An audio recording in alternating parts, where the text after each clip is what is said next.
morning, everybody. Welcome to the April 3rd Accommodation Tax Advisory Committee. We're going to call this meeting to order. Welcome back. It's been a few months since our last meeting of November 7th, and a lot has happened there. I do have a few comments, give you some updates of what was voted on and approved by Town Council that I'll go after. I'd like to make a quick adoption to the agenda just to include some chairman notes if anybody's okay. Everybody's okay with that? All right, so we'll add that following this. Looking at the agenda, can we get a motion to approve today's agenda? So moved. Is there a second? All those in favor signify by raising your right hand, please. All right, unanimous, thank you. Just to go over, on January 14th, Town Council had a meeting where they took up our recommendations. The good news is everyone was fully funded, even surpassed the ones that we had to make some budgetary cuts or recommendations trying to whittle down that number. Town Council, along with the town manager, made the decision that they will find the funds to make sure everybody's fully funded this year, excluding those that weren't eligible per Turk regulation. So we were happy that Town Council took our recommendations and moved forward with that. That vote was 7-0. So more to come on that. Processes and changes that they're going to look to implement, try to make it a little more streamlined and make sure that we have a better, as a committee, understanding what those funds are going to look like moving forward and have a better game plan so we're not shooting from the hip or in the dark. So that's number one. That's all the notes I have for the approval from Town Council. Moving on to item number 3 is the approval of the minutes from November 7th. Has everybody had a chance to review the minutes? Are there any questions or amendments to the minutes? Seeing none, I'm looking for a motion to approve the minutes from the November 7th meeting. Second. All those in favor of approving the minutes, please raise your right hand. Now on to item number 4. Today's agenda, we're going to have 2 different items here. First, the PMO from the Chamber of Commerce is going to make their presentation on their marketing and budgetary plans for this next year. This is an opportunity for us to sit back and listen to better understand what role they play, and obviously they receive a good portion of the accommodation tax, and they're here to explain to us what they do with that money. So to present today is Ariana Bernice. Oh,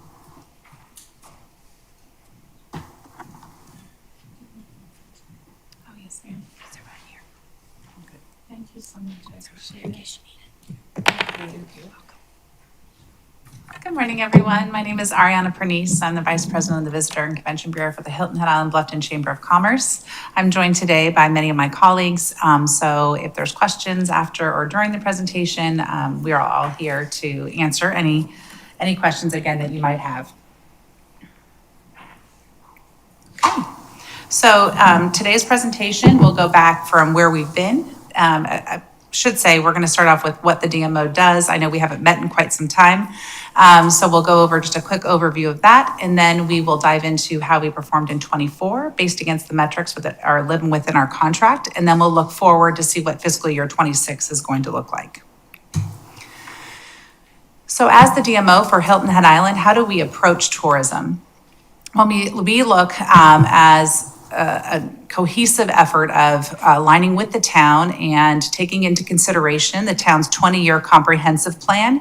We complement that with a 10-year management plan for tourism. Then we also have adopted and have been implementing over the past several years the community cornerstone plan, just ensuring that we're in lockstep with the community's thoughts on where tourism should be and how they're really partnered with us with tourism.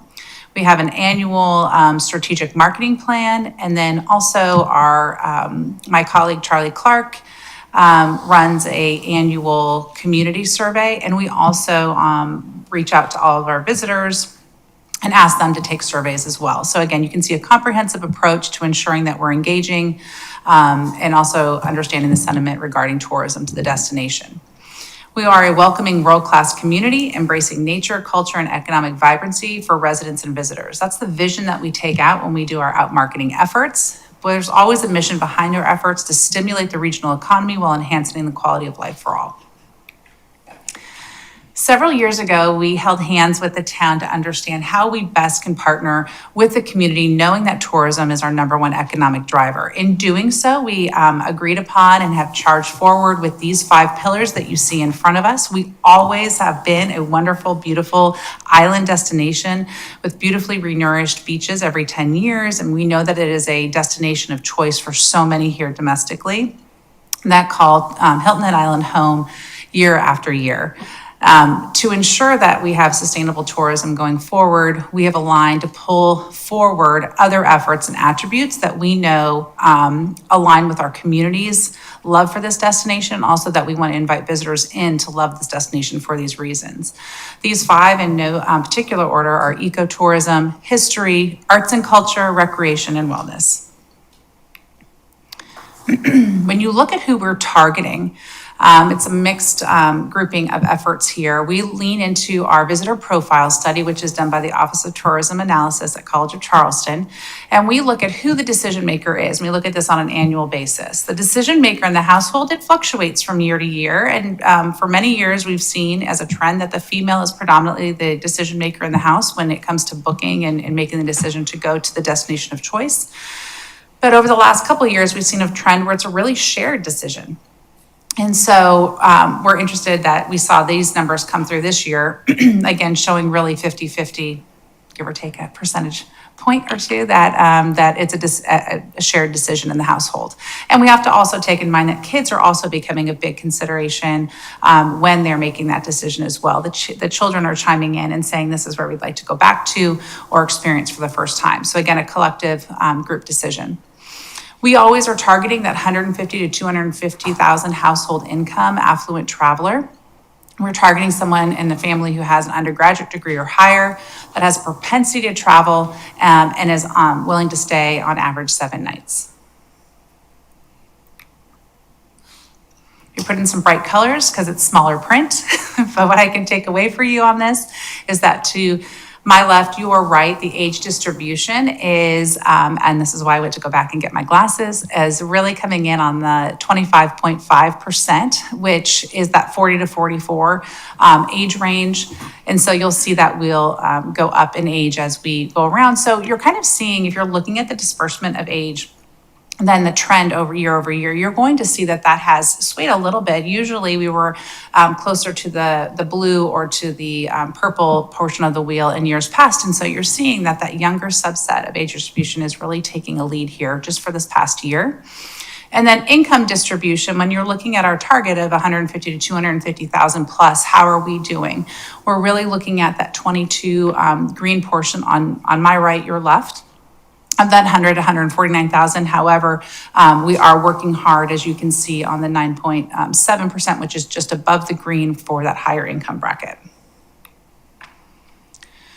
And when we approach tourism, how do we do that? Well, it's a little different than in years past, right? In years past, we've often talked about you could do a one-stop shop. You could put an advertisement in a printed piece and you were good to go. Or you could section off a regional area that you were trying to target and put some type of effort in there and you were good. However, with today's consumer and the distractions that they're served on a daily basis, you really have to fight and compete for their attention. And you have to stay top of mind, especially with the segment that we're targeting, which is less than 8% of the US population in terms of household income. At one point, I think 2-3 years ago, we talked about that household income at the level we were going at was 16%. So that has gone down quite a bit. And so it's harder for us to get the attention and to convert them over. So we have to work a little harder. And so when you see this wheel, these are all the tools in our toolkit, and we're working really hard to use them at strategic times to engage the potential consumer to come through to the destination website and do what we're responsible for, which is shaking the hand of one of our businesses here on the island. If you think about this as like a funnel approach, when you cast a net and you're trying to engage a potential consumer or even re-engage those that have visited here before, you're really talking about casting a net and bringing people into the top of the funnel. And that's that first arrow, which is awareness.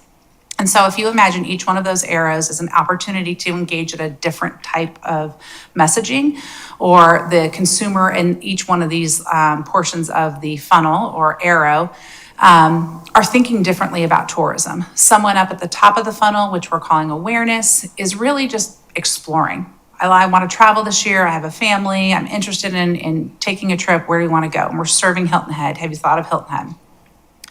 When you bring them through mid-funnel and that intent, it's like, I think I'm definitely locked into like the Southeast, definitely a coastal destination. Hilton Head's on my radar. Tell me more. And then we keep bringing them through and at that conversion. And again, that conversion is the very bottom of the funnel. And what we're doing is we're saying, hey, we want you, come over here. Like, let's do this, travel together, come to Hilton Head. And what they're doing is they're shaking that hand via the website, hiltonheadisland.org. They're shaking a hand or clicking through to a business.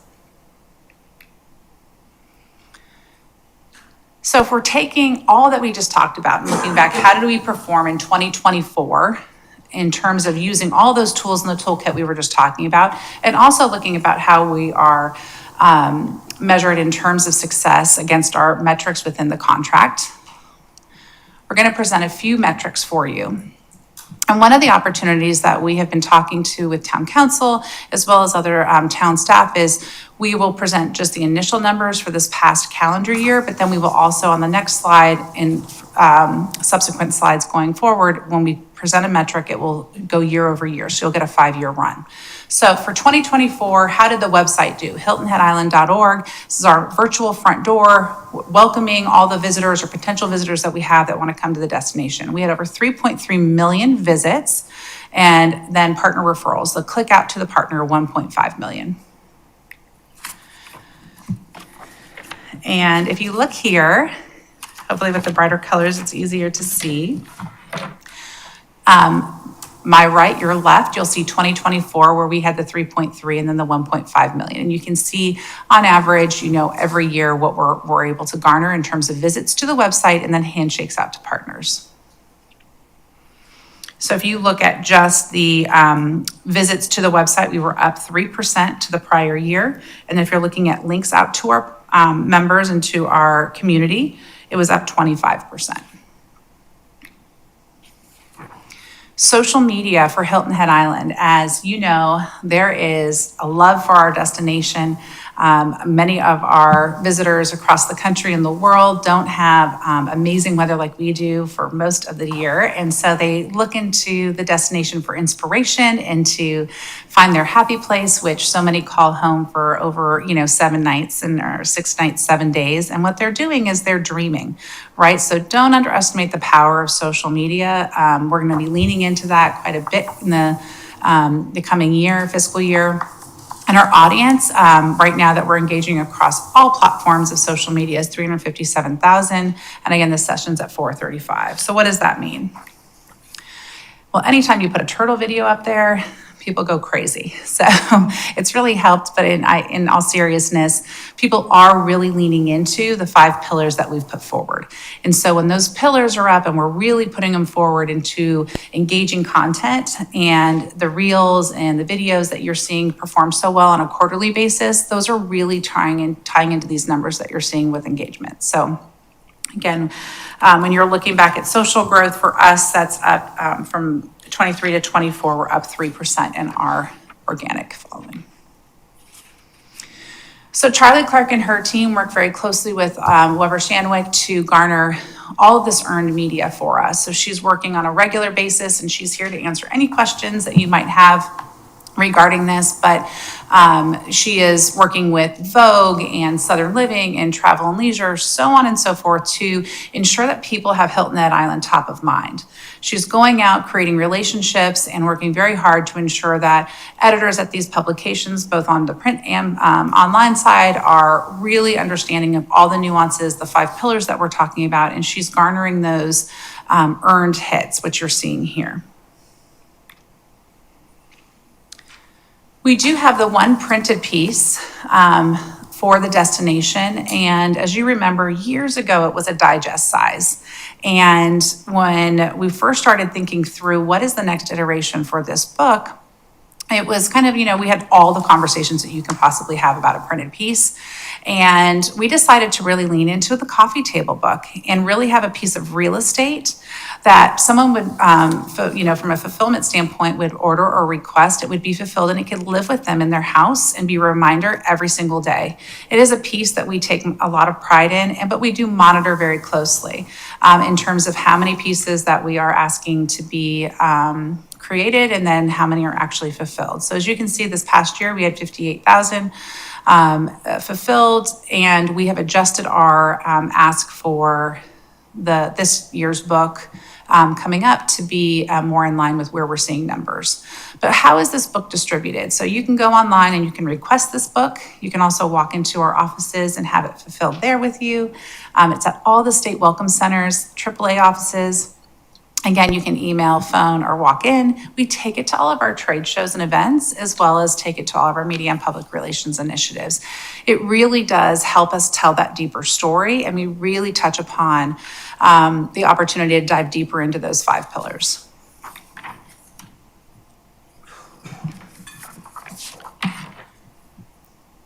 And so when we look at the fulfillment numbers here, again, 2024 at 58,000, we were down just about 18% from fulfillment the prior year. And again, let's keep in mind when COVID happened, right? We were one of the only destinations opened. And we saw an influx of not only interest, but also people visiting. And so we're right-siding higher than where we were in 2020. So I'm very happy with the trend. And again, like I mentioned, we've right-sided our ask for printed pieces this year. So let's get into some numbers, right? So at the end of the day, we're looking at how many heads are in beds, what is that rate that they're paying, and how does it all equal out in the end? So why does this matter? So this is a combined 2-source report or, reading on how we did for the calendar year of 2024. Occupancy was down by 4%.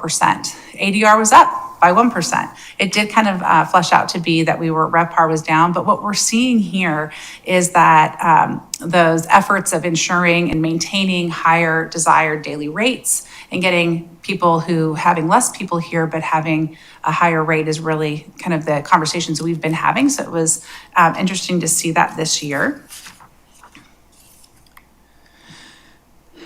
Again, a little smaller, but hopefully we can lean in and see these. But again, when we're looking at the 5-year trend, I'm going to go down to my paper here.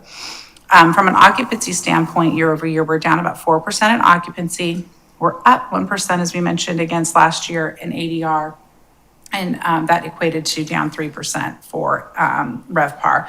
But overall, I think what we're looking at here is we're on the right trend. We're securing the right visitor to the island. They're investing more into the destination. And I think that's the trend that we've all talked about over the past few years. So when you look into our economic impact of those visitors, so down 4.6% in the number of visitors to the destination. So we're at 2.84, but they're investing more, they're engaging more. So that economic impact of their visit is up 17%. So I think those are the numbers to lean into. And when you look at the overall economic impact over the past 5 years, we're seeing that increase. This was up by 3% to the year prior. And when you look at the segment, you have, and I have Chase here that can walk us through this too, a little deeper level. But when you see that the home and villa rental visitors in that particular segment, it was down 9%. This last calendar year, but their spend was up 8%. So we had fewer guests in that segment, but they were spending more. And again, so on and so forth. Day trippers was down 5% as a segment of visitors to the island, but their spend was up 26%. So on and so forth. And if you have any questions, we can definitely come back to this. But I think when we're looking at the overall conversation of we want to ensure the higher rate. We want to ensure that they're engaging with our destination beyond the stay. We're seeing that happen. So that's where we've been and where are we going? So taking into account all those metrics that we just reviewed, the strategy that we take when we look at promoting the destination in the out markets, this is how we are proposing to approach fiscal year 25-26 for destination marketing. First, we start pretty high, 30,000 feet, and we're saying, what are some of those global trends out there right now? These have similarities to last year. Wellness is a tried and true, and people love wellness travel. But I think we need to understand what wellness travel is for Hilton Head Island. And wellness is such a broad term. It really could be, from our perspective, being with family and friends. It could be taking a walk on the beach. It could be just reconnecting, rejuvenating, and taking a breath. And we also have direct wellness offerings, which is really great as well. So we really try to mix that opportunity of different types of wellness into our messaging. Sustainable travel. Sustainable travel is another broad term, but the literal sense of it, we are doing our part to partner with Outside Foundation and Sea Turtle Patrol, the town of Hilton Head Island, our community, to ensure that we are promoting all things to be sustainable. And we have also brought forward the Promise campaign, which is take the pledge to leave nothing but your footprint. You see that type of conversation and messaging happening more in international markets, definitely island destinations internationally, but we've brought that back to domestic conversations and to this island because we feel it's just as important. Again, it's living the pillars and understanding that what's important to us as a community should also be equally as important to those that are traveling here. And then that allows us to take the broader conversation of sustainable tourism into conversation. Active travel. This is a very important piece. People are traveling for sports, and it could be all types of sports, right? We have RBC Heritage just around the corner, a very exciting event. We know that our island welcomes so many guests for that exciting tournament. But we also have different opportunities that engage. We know that people are traveling for some of these marquee events that you see happening across the country this year, all the way up until 2028. Those are things that we can't really just kind of glaze over. We really need to lean in. Well, what's our take on that? How are people engaging with our destination and what events are there here? Whether it be a sporting event from a smaller group perspective or a larger event such as the RBC Heritage. So again, just staying really relevant with what's happening because people are making bucket list moments with those activities. Passion travel. People love, when we talk about our efforts with Outside Foundation, with Oyster Recycling, or with Sea Turtle Patrol, people love to travel for passion points. So we consider that and we take that and we try to elevate that up so people know that we have a stance on certain efforts. Jet setting, slow travel, culinary travel. Again, these are things that we are using to help us promote shoulder season and winter, and really working on the disbursement of visitors to the destination. We know that we do really well in summer, but how can we work to encourage these pillars of effort, or people, why they're trending, and move them throughout the year?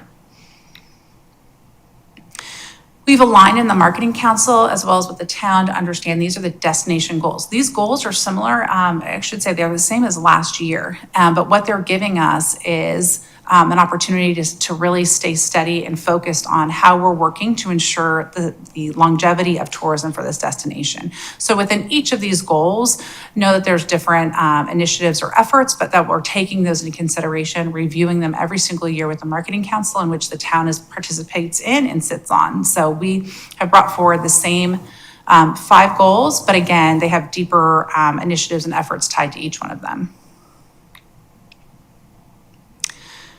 So again, knowing the higher level piece, when we're bringing it down, we're kind of, if you want to use the funnel analogy again, how are we really bringing that to market? So we're using our destination website, that virtual front door, that social media that people are really utilizing today to make a lot of decisions that I don't think, quite frankly, if we were 10 years ago talking, we would have ever understood that people were making big decisions, life decisions through social media. So if they're willing to do those things, we can absolutely have them consider travel in that as well.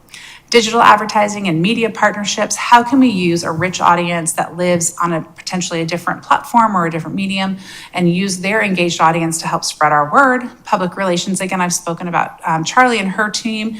And then also the group travel. Meetings and groups. What does meetings and groups mean to this destination? And we've been working very hard to ensure that that conversation is remaining there and it's top of mind, and that we're getting our fair share of group travel to this destination. International marketing and vacation planners. International marketing has always been a component of our efforts, but we have taken a pretty big stance in leaning into that effort the past 3 years. We will continue that effort.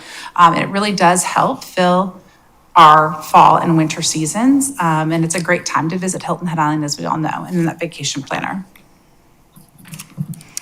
So this is just a high level, how would we distribute throughout the months? What things are we focusing on?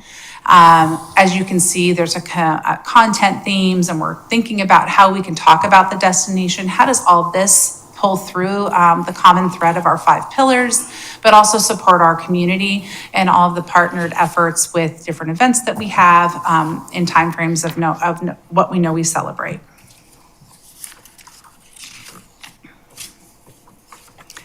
So getting into each one of our segments, when we look at our destination website, again, that virtual front door for us and all that are kind of out marketing efforts really lead back to, we really want them to engage with the destination through the website. And what we're seeing, the trend is obviously for the last several years is to be everything on the mobile device. So we are constantly ensuring that those are mobile friendly pages and that people can engage that way.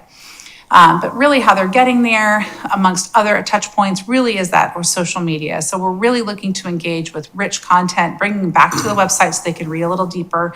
As you know, the vacation planner is also digital. We have many blogs, e-news, all those tools in the toolkit kind of lead back to the website. Digital advertising. So digital advertising has, as we all know, in your world, it's a little bit crazy right now, right? Google is doing some crazy stuff. There's a lot of different things going on with algorithms, but we are working really hard to ensure that even with all of the efforts taking place at kind of outside of our control, that our brand is maintaining a good position within all websites and within the Google search feed. So that's our effort. So we will keep you posted on that. But media partnerships has been something that we've leaned into. And again, we've celebrated things together, like being the Condé Nast Travelers #1 island for 8 years running. And if you aren't aware, voting is open. So you can go in there and vote now for hopefully the 9th year, which would be wonderful. But again, we're partnering with media, whether it be through the Smithsonian, Garden and Gun, Southern Living, Condé Nast Traveler, so on and so forth. Those rich media opportunities in terms of household income and targeting our desired visitor, that is coming through our media partnerships. And we lean into not just a sole print piece, but really how can we be dynamic? There are some that prefer to pick up a magazine, and that's great. We want to be relevant there. There are some that also engage on the media website. So we're on there, or other social media, or it could be a blog that they're putting out. So we're trying to think, holistically about how a consumer might engage with this brand and our brand in partnership. Charlie and team will continue to work partnerships with Vogue, Travel and Leisure, Smithsonian, Southern Living. So really in lockstep with where we're putting our funding with the paid side of things. She's on the other side working relationships with editors to ensure that those 5 pillars are coming forward. And then the meetings and group segment. So one acronym that we kind of have been talking about more and more has been the MICE segment. So meetings, incentives, conferences, and exhibits. And I think for us, we really want to ensure that at our hotels and other function space, that they are aware that these opportunities exist and that we're in the right markets, in the right segments, and we're have a compelling offer for them to come here. There is a fair share out there for us, and we need to ensure that we're getting that every month. We've talked about international marketing. Again, the world is very big. And so how are we approaching international? And it's through deep research and understanding of who we've had in the past come, where we have the biggest opportunity for bringing someone in who are looking for the type of vacations that we would offer here within our destination, and how also the access component. So right now it's the UK, Germany, and Ireland, as well as Canada. As you know, Canada has been a dear friend of Hilton Head Island for many, many years. We both have received them in from a drive perspective perspective and a fly perspective. So it's an important relationship to continue. But the other efforts are emerging, and we're excited to see where those are going. And then we did talk about the vacation planner. Again, if you haven't had the chance to dive through that, I think it's an important piece in the fact that, again, it's that storytelling component that allows people to dive a little deeper into those 5 pillars. Just reiterating that everything that we do is charting towards these 5 pillars, again, in partnership with the town and our community, and really showcasing all the attributes that this destination has to offer. Okay. Nope, wrong one. I want to apologize to the community real quick on the budget slide. When I was putting together the presentation, that's actually the 24-25 budget.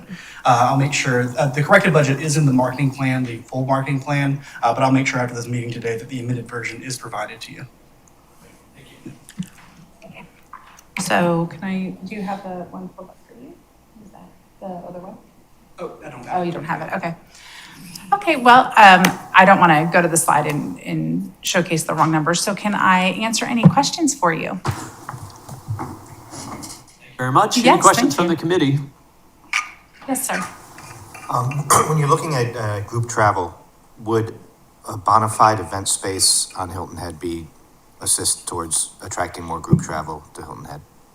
And I'm sorry, I couldn't hear this Would bona fide. would a bona fide event space attract more group travel to Hilton Head? Yes, I think when we're looking at the meetings and groups segment, I think there's always kind of a 2-prong approach. One, it's like they need a function space to do their day-to-day meetings, but they also need function space to celebrate, collaborate, and get together. And so right now we're looking at those options to say, what do we have today and where can we go tomorrow? But essentially we need to ensure that whatever segment, I shouldn't say segment, size of group that we have, that we want to make sure that they have options because they want them to extend and engage a little deeper. So. Have you found it more difficult to partner with hotels for those sort of event spaces? I'm going to say I found it more difficult right now. I think it's more of an awareness opportunity outside in the consumer set where we're saying, hey guys, we have space available. Let's take notice of that and make sure that we're engaging and getting the groups here. But I think the opportunity is how can we develop bigger itineraries and opportunities for them?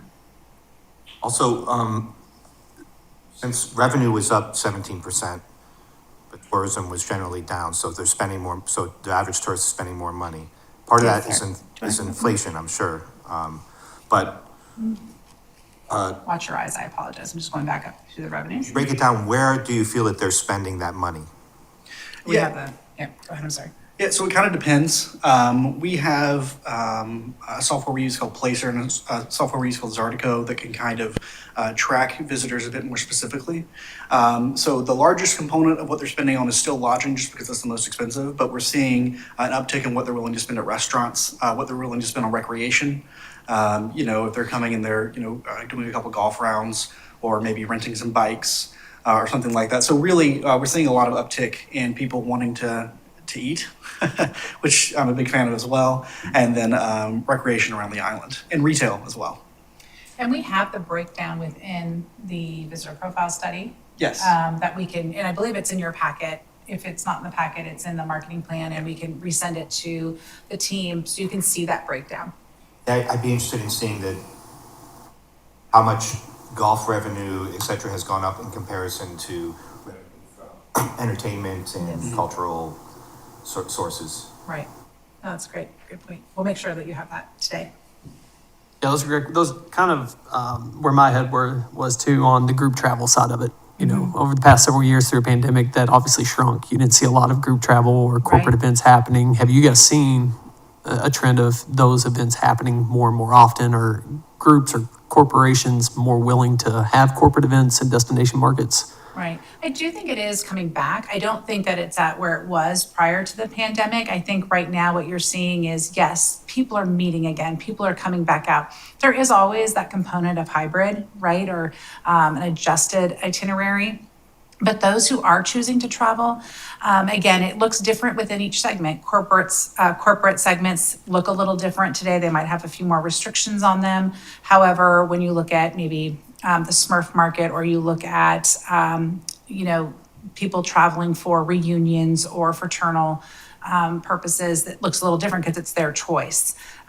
So we just have to understand the type of timeframes that those efforts happen, and we're trying to massage itineraries to fit those needs. But yes, meetings and groups are coming back. It just looks a little different. Sure, it's a slow process to snowball that effect, you know. I think we're in a good position that we're not competing against, trying to fill a convention center. That is a challenge for some destinations right now to ensure that they have those spaces filled. What we have is wonderful and well-appointed homes and hotel space and function space within those. And so how do we utilize what we have to the best of its ability? Because all of it has been invested or reinvested in. And it's a wonderful thing to see, because that is what is bringing people in, is that new refreshed space. I get to travel a good bit, and I'll admit a lot of my travels are influenced by social media and things. Yes. What percentage of that sort of advertising budget do you spend on social media? I didn't see a breakdown to that. And in what way is it directed? Are you using influencers in any way, or are you creating content that looks influencer driven, or? Yes, so great question. We use a mix, a combination. So social is so strong. I think some of the things that we have leaned into over the years has been the tried and true of Facebook. It has also been its sister platform, which is Instagram. And then we all know about the crazy cousin TikTok that comes in, and we're not quite sure where she's sitting, but we're watching it very closely. But in each one of those efforts, I think what we're talking about is how do we best engage? And it has been with influencers, and has been with itinerary suggestions. It's been with really fun and engaging video. Just, you wouldn't believe if you take a sunrise reel and kind of speed it up and then add in some other things to, people just go crazy because they don't have it, right? Maybe it's a little darker where they're living. It's not as bright blue skies. So we are seeing a lot of engagement and people making decisions from social media. So as an example, I was just talking about this yesterday. Some of the influencers that we have are actually booking travel for people. So they're a travel agent, if you will, advisor, and they're booking right from their social media page. So those are the types of nuances that are changing within our world. And that's just on the leisure side. Same is really happening on the meeting side as well. And we talk about it often for, different music events, or if you have someone in the sporting events, pickleball, golf. There are influencers out there that are saying, not only this is what I've done and this is how you engage this destination for this preferred effort, but they're also helping you book it, right? Which is interesting. So social media as a budget, getting back to your first question, is an important part of our mix. The breakdown, again, is within the budget, but I would say we're leaning into social media and just content in general, really having a strong library of content that we can pull forward and use at any given time to be relevant and kind of break through, because it's also an affordable platform when you're looking in comparison to a digital ad placement with Google, and not sure where, with all the algorithm issues that they're having or challenges, where we would rank. Social media is another great way to break through that and keep our brand top of mind. Are you partnering with any? I've noticed that there are a couple, like Hilton Head locals, that have created, that have gotten really, they're starting to get a lot of hits. Yes. Are you partnering with any of those people? We're not partnering with them right now. I think we look at the brand for the destination as to be the authority on the efforts that we're putting out there. And so we're moving forward with that approach. What about as far as the print, the book, Yes. the coffee table book, is that digitized as well? It is, Okay. yes, and available on the website, but we also have a social campaign behind it, as well as it's promoted in our e-news, where you can access that book, because we understand people digest differently. So we wanted to make sure that was available. So we're taking, after it's digitized, we take it and break out the segments so we can use it in a campaign to push people for fulfillment on social media. Thank you. Thank you. Any other questions? Could you comment on the media impressions? I saw 2024, 24.8 million impressions versus 6.4 last year. That's staggering progress. I couldn't, I'm sorry, sir, Media what? impressions. Media impressions. Which one? What is that? Can you just help me understand what media impressions means, and how did you achieve such remarkable growth? Or down, I'm sorry.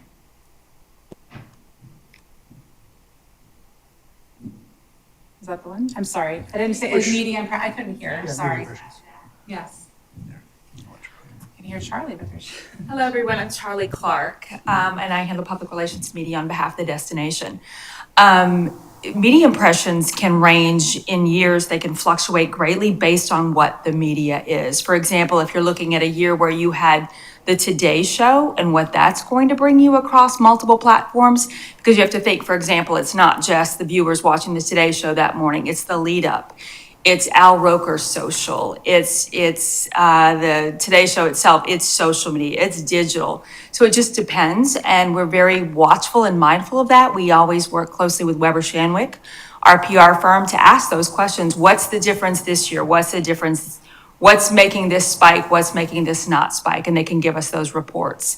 In addition to, they give us reports on what's trending, where we're trending, whether it's arts and cultural or Gullah culture, whatever that may be, because we on the PR front are also focusing on those pillars. We also want to make sure that we're working with influencers, that you had mentioned, Martin.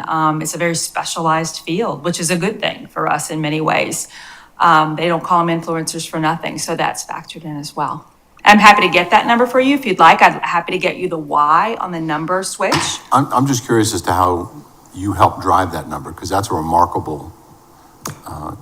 That's the I think full the high in the number. past 4 years was maybe 13 Right, million. no, that is the full number. That's, it just as we report our metrics for occupancy, for ADR, we're giving you the full picture of public relations.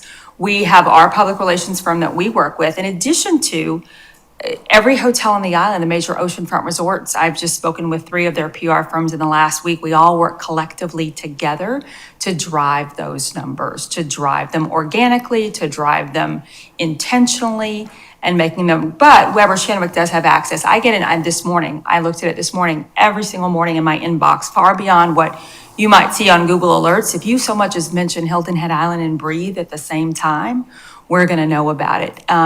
We work with Critical Mention to see all our broadcast hits. Broadcast has far different numbers. We work with Burrell's Incision to see print, digital content, so we know what's being said at all times about Hilton Head, whether that's good or bad, so we can run those reports. We have a number of applicants for grants who create some of that digital awareness. Do you share access of your PR firm's information with them? So for example, when RBC shows up, do they get told what happened with impressions? When the Darius Rucker tournament goes on, do they get told? They By your can be, people, or absolutely, do they- when it's Darius Rucker. The tournament is its own machine. Right. It's definitely its own PR machine. We've worked in the past, we've brought in, say for example, we might bring in influencers, but we tend to not work with golf influencers or in that regard because they have their own machine going. So yeah, but we do work closely in terms of here's what's coming in, or if we have questions about what's coming in, or quite frankly, you have to look at the vast majority of what we get from a PR perspective is positive, but every once in a while, it's not so positive. So it's not just about the coverage you get, it's about the coverage you don't get. I was just curious as to your ability to help them provide information to this committee so that we can support Yes. their asks. Sure. Okay. I mean, we'd be happy to work with any organization in terms of any coverage and media coverage they're getting, or quite frankly, to kind of, it's its own world about how that world works and how you garner coverage. Because as we like to say with PR, advertising is one thing. PR is not a democracy, it's a benevolent dictatorship. So you really are, they call it earned media for a reason. You're earning that story. They, at the end of the day, get to choose what they write about. We can lead the horse to water, we can't always make them drink. And I'm not asking you to promote a specific event or do the job of that particular Right. agency. Just if you've got information that can help support their cases, Happy to I'll provide share, it to them. Great. happy to share. Charlie, even if it's in a general sense of saying this is how many cultural hits we're getting in the Gullah area, and it will help with those organizations, or these are how many hits we're getting for festivals, et cetera. I can absolutely, as a matter of fact, I just asked Weber Shandwick for the Gullah coverage recently, because we've had a lot of it recently. And so I just asked for that specific breakdown. I can break it down to resort, I can break it down to pillar, whether it's environmental. On pillars, I'm sure it'd be very helpful. Some of the parts that we, in the marketing firm, you can see we've arranged some of them by pillar in terms of the coverage that was garnered on that. So, yeah, we can break them down in those ways for reports if that's helpful.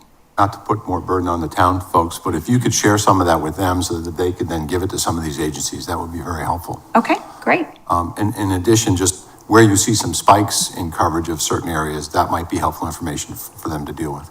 Happy to. How do you guys measure economic impact and spend? Yeah, so I'll speak to that. We partner with College of Charleston, their Office of, forget the exact name, but their tourism analysis. Dr. Gutentag there puts together an economic impact report every year, and he pulls from a variety of sources, ATAX information, visitor information, how many people are on the island. He pulls from, sales numbers. I mean, he really takes a whole holistic picture of the economy on the island and uses his kind of processes to output that number. He's very good at what he does.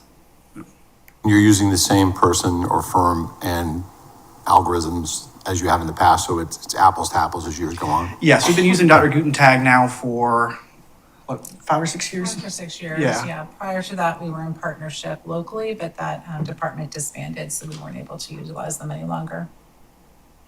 How do you guys set goals and objectives for the chamber with respect to the DMO? The goals that you saw outlined here, sir, the 5 that is that the one you're asking about? Well, I think those are somewhat generalized, and these are the things that we work on versus measuring achievement in growth. That's a great question. I think, it's kind of a multi-prong answer. It starts with, first and foremost, communication. We work very closely with the town and the town staff to understand kind of the pulse of what's going on every single day within the community. We have our resident sentiment survey as well as our visitor sentiment survey that we take into account. And then we also have the marketing council, and the marketing council, which holds seats by the town and town council. And so they're engaging in that effort as well. And then we're looking at our contract, and the contract has the 13 metrics within it, and that we work closely with that. So when you take all of that information, I hope I'm on the right track for you in answering this, that we're able to flesh out kind of the annual or quarterly efforts that we're doing. So do you measure these results for yourselves on a quarterly basis? Is that what you're saying? So the 12 metrics that are in our contract, and then other sentiment that we're hearing or seeing, or trends that are coming out, that might be a global or a national trend, we're keeping a pulse on. But yes, the 13 metrics that are in the contract do help guide us on an every single day. But as well as our marketing plan and the pieces that we help build in partnership with the town. So we're never in a silo making decisions. We are in lockstep with the town, ensuring that the pulse of what is important to this community. It's why we have a complementary destination management plan that supports the 20-year vision. We understand from their workshops what their priorities are for the year. And we're reporting quarterly, but then also in conversation on a regular basis with the town. Yeah, don't get me wrong. I think the results are fantastic. I think you Yeah. guys do a phenomenal job. Are the 13 metrics in this presentation somewhere? They're not in that presentation, but the way we presented, I can lay them out for you. They are in the DMO metric book, Heather. That's the one that we just turned in digitally. I can print that one out for you, but they are the ones that we've been held against in partnership for the last few Thank you. years. Thank you very We much. can get those to you. I have a question about nourishment. Renourishment. That's going to be an impact on a lot of businesses here. Does the chamber have a plan to talk about that, or how do you approach that? That's a great question as well. The partnership, really the effort is being led by the town, and we are helping support the communication. So from business, B2B businesses that we're outreaching to, Charlie and her team with the community communications have been working closely. Heather and her team have been working with Carolyn and others within the town staff to bring forward some of those tools. We also have it on our website as a business resource or toolkit that we offer. And then we are also doing outreach independently to each one of the hotels in terms of efforts, as well as working to ensure that the community is engaged. So we are seeing ourselves as more of a supportive role of how we can help communicate out some of the milestones or details regarding the renourishment. There was a point Yes. last year during the summer when I was talking to like short-term rental people, and they were saying that occupancy was way down. Was a lot of the occupancy rate made up in the fall from the storm? Yes, I think what we're seeing, and Chase can speak a little deeper to it, is that just the trend in booking is changing. I think what we're seeing is, in years past, and this is going across not just home and villa, it could be for a hotel, but also other segments like booking golf rounds or things of that nature, restaurant reservations, excursions. Everyone is doing it so much closer in to when they're actually traveling. I would have told you 2 years ago that people are looking anywhere from 6 months, even closer in, which would be 3 months, to make a decision for a large investment to travel. And now they're doing it, what we're seeing, like 3 weeks. Yeah, it's significantly shorter. Yeah. And so I think what's happening is, anecdotally, is that if I was on the other side and I'm looking at year over year and I'm saying we aren't even meeting budget because of what I forecasted was anticipating having something on the books 6 months out for the upcoming season, it's not there yet. And so that nervousness is not that we're gonna make up all, the gaps, but it's definitely more condensed. And so that, risk of what do I do? Do I hold my rate? Do I drop my rate to encourage booking? Those type of conversations, what we're seeing from a trend perspective is it's really a shortened window. Like people making large investment decisions 3 weeks in. It could be even closer in on that. And that does impact how our businesses are able to forecast correctly or understand from a revenue standpoint what their spring, late spring, early summer is going to look like.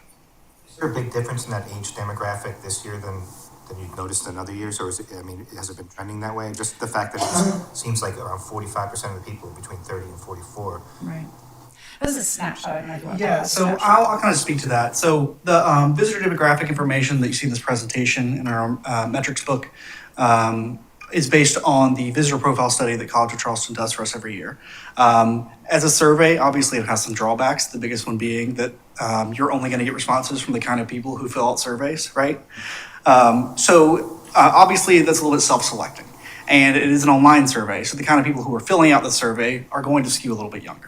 And so, we recognize that that's a little bit of a shortcoming. A couple months ago, we started using a software called Placer. Placer allows us to get a more accurate look at that demographic breakup. And going forward, like I said, it was new just as a couple months ago, but moving into next year, we're working with Dr. Gutentag to actually tie in that Placer information with his visitor profile study to kind of keep up with the times, keep up with new technology, and make sure that we're getting the most accurate snapshot possible with what we have. Yeah, because capturing those young families, that's a generational thing. We all know generational tourism exists on Hilton Head. Yeah. So I can say just on the when you look at the Placer information, the demographic skew slightly older than that 20 to 40 age group. It's closer to about 30 to 60 instead. There is a little bit of a difference there, but we're excited to kind of embrace new technology and get the best results possible. And have a blended approach, right, to kind of what we're reporting. I think that's really the main goal, is to say, okay, there's a lot of tools out there. How do we bring the best information forward for decision-making purposes? And I think that's the exciting part about this next step. On that note, what AI, how do you guys use AI? What is your plan for using Yes. artificial intelligence when it comes to booking folks or capturing those folks or putting an itinerary together? Is there any tools that are being used or utilized in the AI world with you guys? Yeah, so that's a great question, because it is all things that matter today is AI, right? Everything is integrated. So it will be a important approach to how we look at our website for fiscal year. We're doing a lot of that work right now for implementation, so it can be a smart, I use that term, smarter website. So when you're there, it's really serving you the things that as it gets to learn you, understands what you're looking for. And traditionally we've had the chat by that was really a learning tree, and it would, ask you questions, but now we're trying to implement the AI component. Really is talking to you like a human. It's being able to follow up with you after, hey, did you like that itinerary? Did you like that suggestion?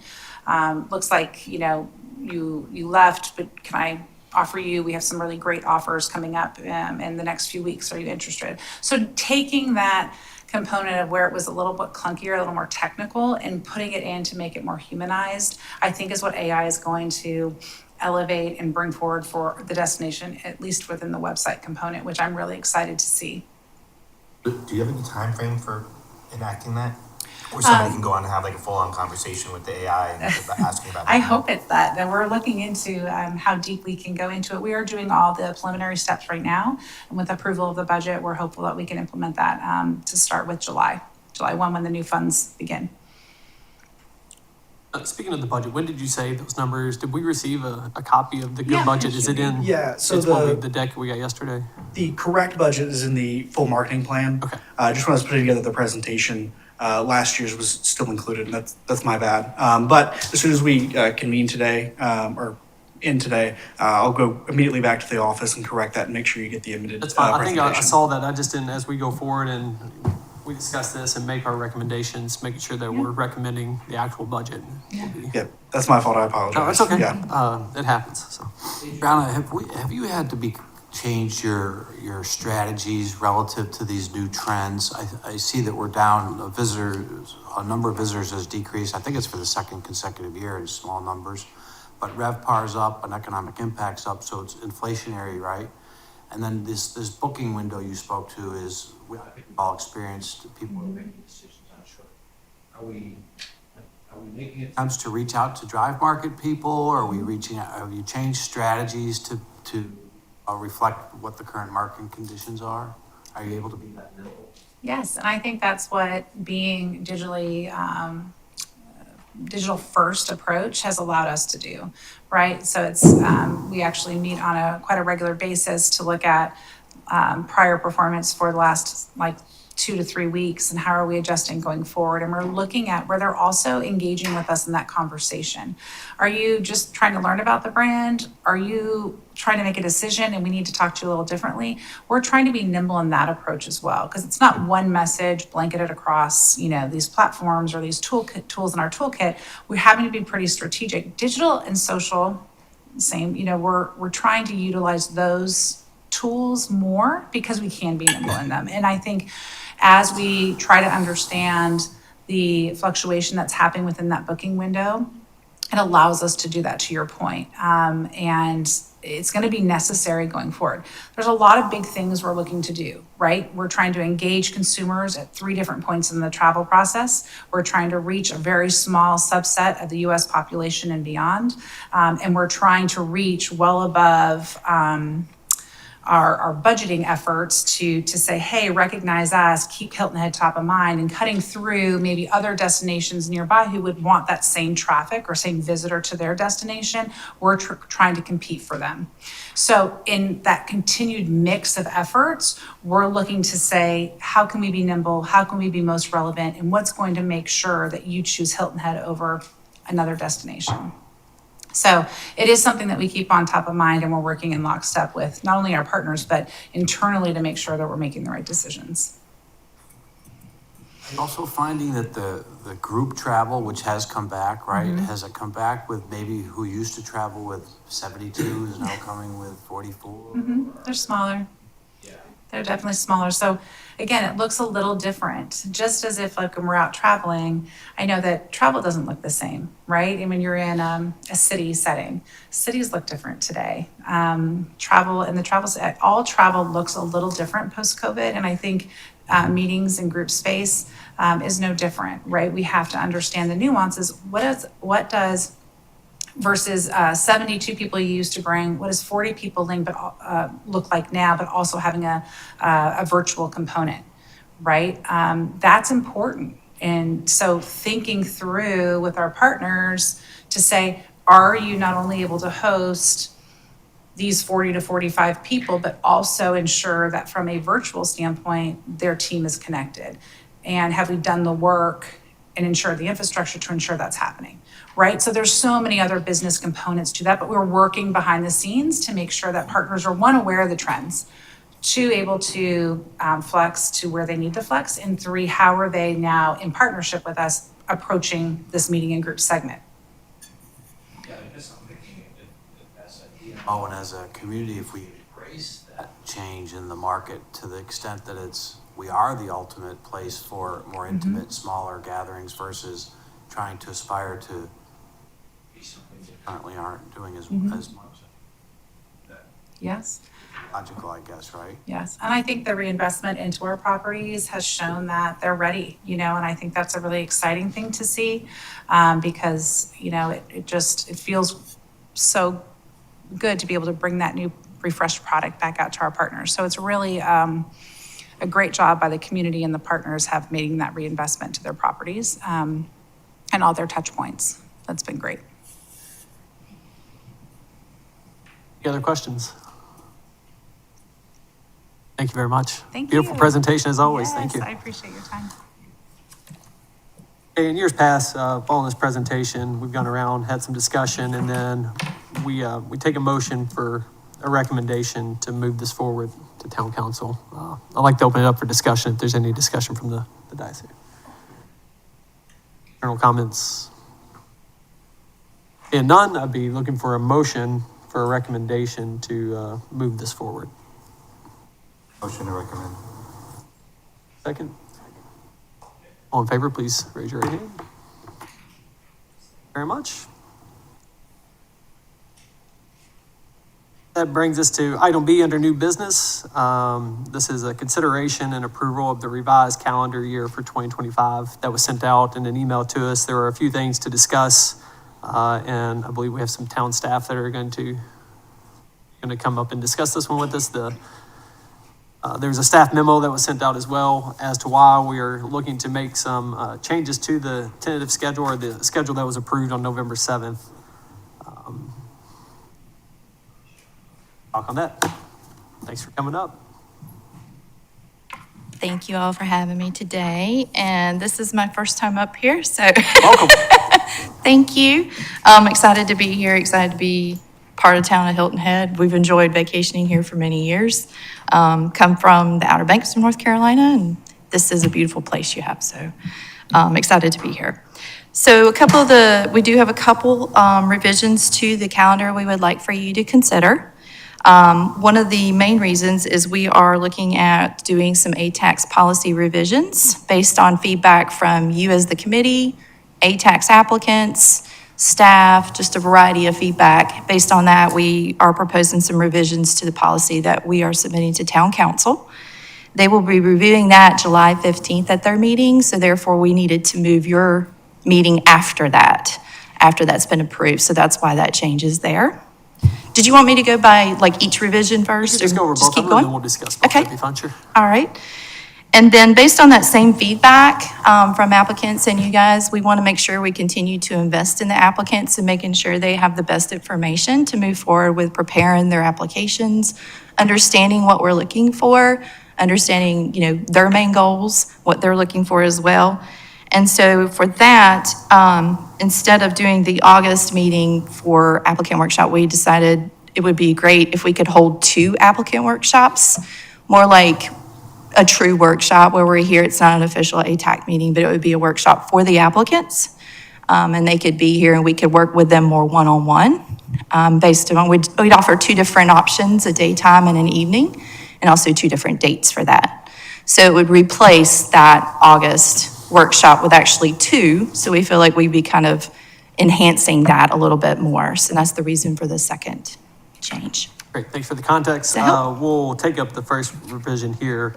Again, that is, the request is that we move that July 10th meeting to either the 24th or the 31st of July following town council's meeting. That way we have a better flow going into that meeting. So I'd like to open that up for discussion to discuss the possibility of the dates of July 24th or the 31st. Comments? Yeah, I think it makes complete sense. I think it's on us to decide which one of those dates work best. Is that okay? Either one of those are open. So does anybody have any objections to moving to the 24th? Or you would cancel the 10th. Take July 10th off the calendar and we move that meeting to either the 24th or the 31st. Any objections? Okay. Can I get a motion for us to amend the approved meeting date for July 10th, moving that to either the 24th or the 31st? Discussion, 24th?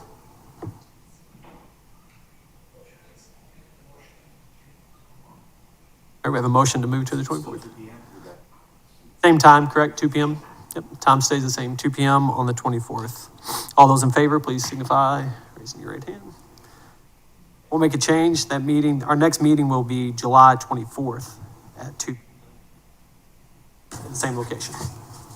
Now on to the second one, canceling the August 7th. I think this is a great idea. Typically we come in and the workshop is held for us and it's more of the presentation side, but it's not really interactive for the applicants. I believe that the workshop idea of having 2 different workshops available, one for the day and one for the nighttime, gives all the applicants the opportunity to come in, ask questions, really get answers that they need for the process, as opposed to just sitting here and watching a presentation. So all in favor, well, let's have a conversation. Anybody objecting to what's been presented for the modification to the schedule? I mean, if we discussed making all new applicants, making it mandatory for them to attend the workshop? I think that would come from town council if they wanted to make that a requirement to new applicants to attend. I'm not sure. But I think, Martin, you're suggesting that we make that recommendation to town council, is that right? I mean, yeah, I mean, I think that it would probably be, it would help us and it would help them too, because sometimes we receive applications that we could have easily approved and then they're just not, they haven't had the experience. Yes, that will be one of the recommendations that we will be making to town council to make those workshops mandatory. Yeah, at least all new applicants should have Yes. to be there.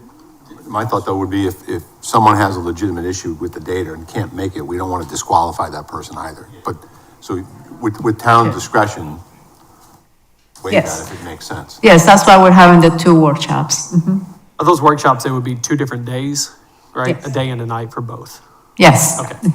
So we also have some discussion about possibility of new applicants being mentored by previously approved programs. And almost to the extent where you said you're approved and with one of your obligations as an approved recipient of our monies, agree to mentor a new applicant. Is that too aggressive? I think we talked about, it might have been some type of mentorship program to better equip new applicants for effective presentations. I think that's a recommendation we can add to this as well, as to canceling this meeting and moving forward with the 2 workshops that, one, the new applicants are requested to attend at least one of those, and 2, that there is a mentorship program that it's Yeah, we at will. least the opportunity for them to be Yes, I mentors. think that's a great recommendation. And I think, Mr. Arnold, I think you and I talked about something similar in the past. From actually working on their financial statements to how are they really managing their funding and all the different things that they're doing within the organization. I think that would be something that we can suggest to our F&A committee and our town council to approve. I think that would be great. Yeah, I think the idea behind that would be giving them the tools to make sure that they're successful and have complete applications. Yeah. I think the mentorship program is a great idea. I think that we've heard over and over that the extent to which these agencies work together and try to collaborate benefits all of them. I would just be cautious on the degree to which we push that, because there's a potential that they're going to seek 3 or 4 or 5 of the largest or most successful organizations.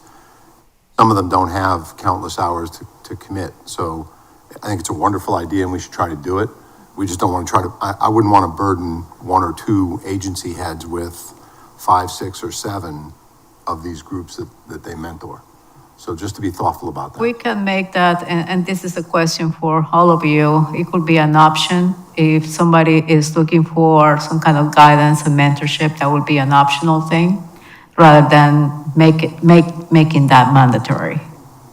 I agree. I think that giving them the opportunity to receive help from people that have been through this before would be great.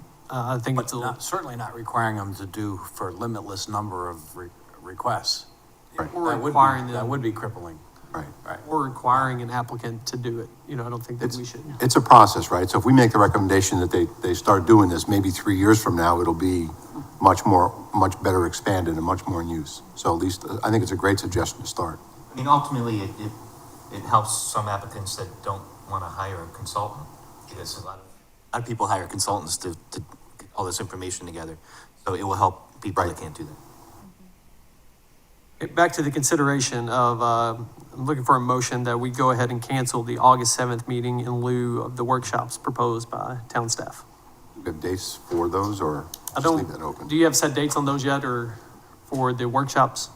We have two dates that we're looking at right now already in place, and so we'll be deciding if those work. But we do have a couple workshop dates in mind. Yes, But sir. the town, my understanding, the town would be facilitating those workshops, correct? So Correct, yes, sir. It's not something we'd have to worry about on the calendar. What we're looking at right now is just taking and canceling one of our meetings and replacing it with the workshops, so. I move that And we can send cancel- you those dates. I move that we cancel the August 7 and await the town's notification of dates on the workshops. Motion to cancel. August 7th, there's a second. All those in favor, please signify by raising your right hand. Good. The August 7th meeting is now off the books for us. Just a note, we want to make sure you guys understood, you're not required to attend that as a committee member. You're not required to. But it's not an official meeting, it's a workshop. Still very beneficial if you haven't been part of one of those, to come to the workshop. It never hurts to learn more. Okay, I think that finishes up the new business for today. And now on to item number 5 for public comment. Did anybody sign up for public comment today?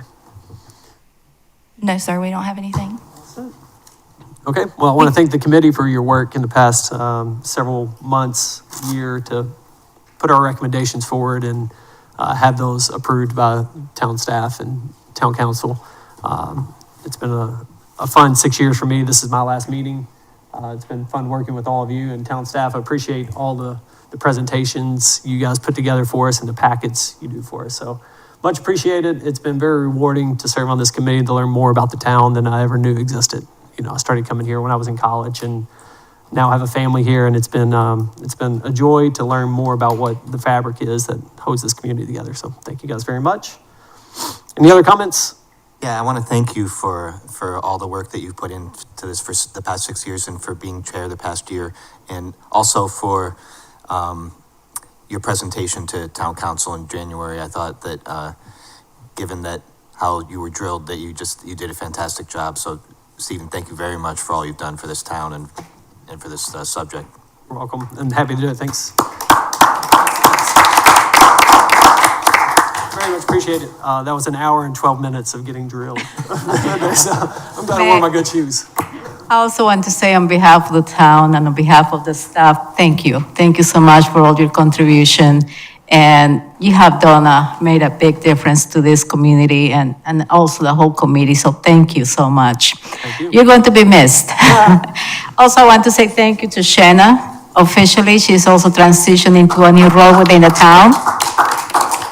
And Michelle is going to be taking over the administration of the ATAX. But I do wish you the very best. So thank you so much. With that, meeting adjourned. All right.